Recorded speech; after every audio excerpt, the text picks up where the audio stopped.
invitation, and the floor is yours, Congressman.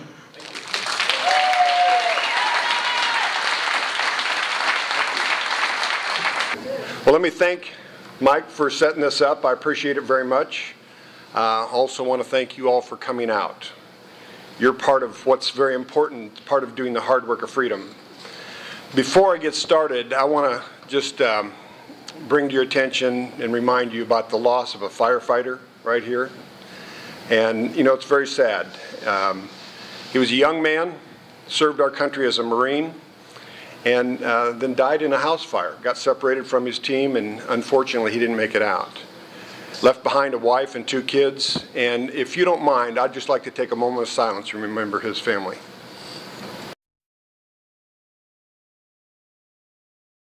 Let me just say this. Whether we see what's happening in the financial world or in industry itself, the Democrats are continuously trying to encroach further and further into our free market and into our lives.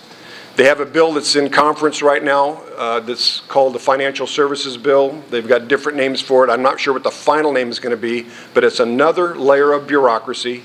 It's additional taxes that will find their way to us. And my concern is that they're going to drive more jobs offshore, and we're going to have a hard time bringing them back.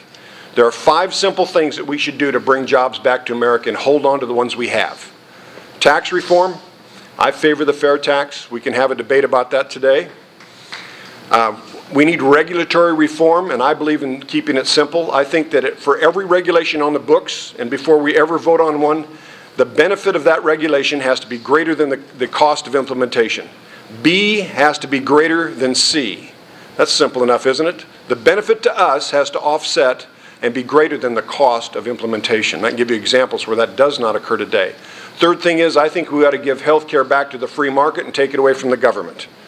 They don't run anything well.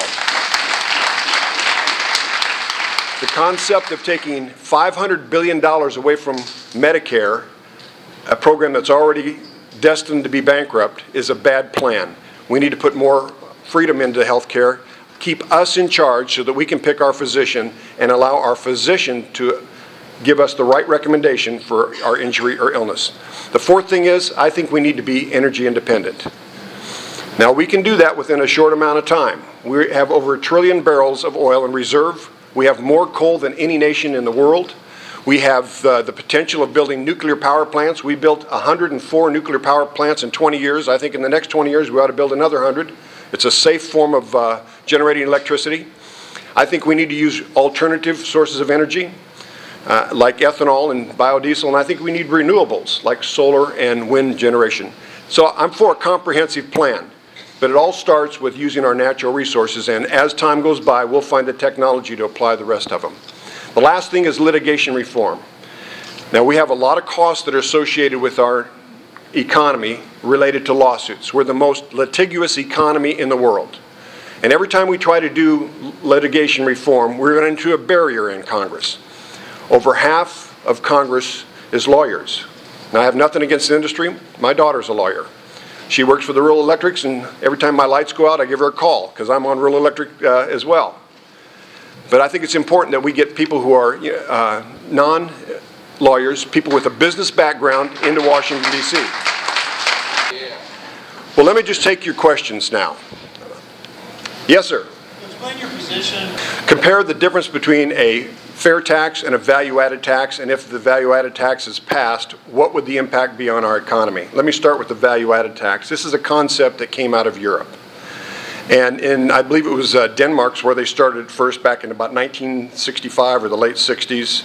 It started out to be 10%, and then it grew to be about 25%, and today the effective tax rate's over 50% in that country. What the value-added tax does is it adds a tax to every stage of the production process where value is added. When you mine ore from the ground, they add a tax to it. When you process it into iron, there's another tax added to it. When you make it into a part, there's another tax added to it. Then when it's an assembly, another tax. And when you get a final product, there's another tax added. So it gets cumulative over time. And it is detrimental to creating jobs. The reason I like the fair tax is paid at the retail level, not all during the process, And it sets aside food and medical supplies, health care. And so you can choose when you buy when you pay taxes, when you purchase something. It has some impact. But your withdrawal, the amount coming out of your paycheck goes to zero. So you get your gross pay. There's no net to it. It's just your gross pay, which I like. But the real reason I like the fair tax is because it creates jobs. Think of an automobile. Today, we make Buicks in America and we make Buicks in China. We don't make them, the Chinese make them. If we had the fair tax, we could reduce the cost of making an automobile by 22%. That 22% consists of everybody's income taxes from the time the product is mined from the ground until the automobile rolls onto the showroom floor.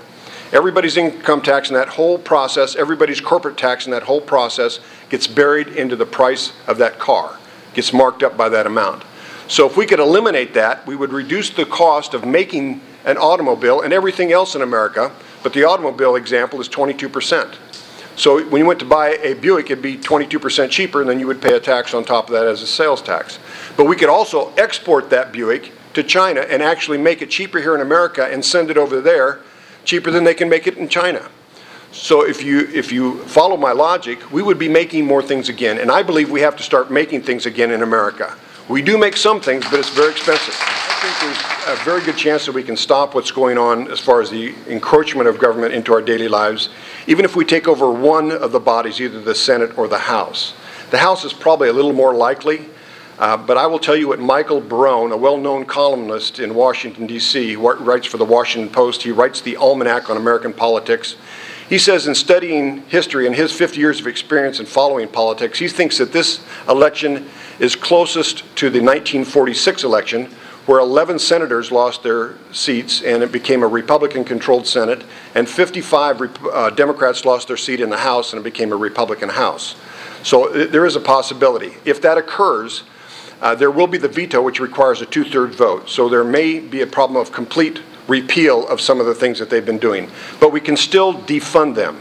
Last summer, during the appropriations process, one of the many Tiahrt amendments, I'm very aggressive, I do a lot of things to try to preserve our freedom and secure our economy, was to keep and protect Kansas jobs in livestock production and meat processing.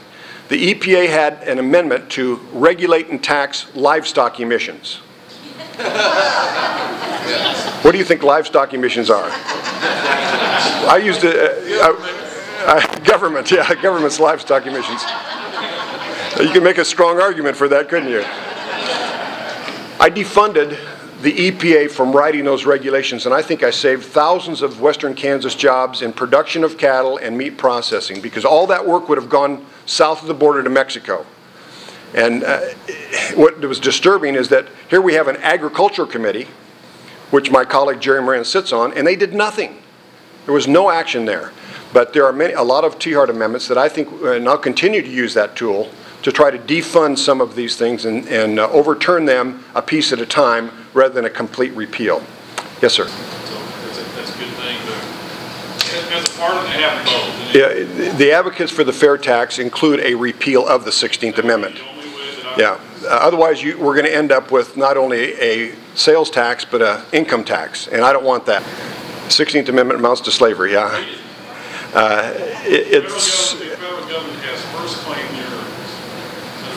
The federal government does have first claim to our earnings through the 16th Amendment, and I think it's been, they have used bluster and bluff in big segments of it, but they will, if you don't pay your taxes, you'll grieve it at one point, because they have so, it's like being sued by the federal government. They have unlimited resources compared to an individual. And so it's very difficult. That's why I favor repealing the 16th Amendment.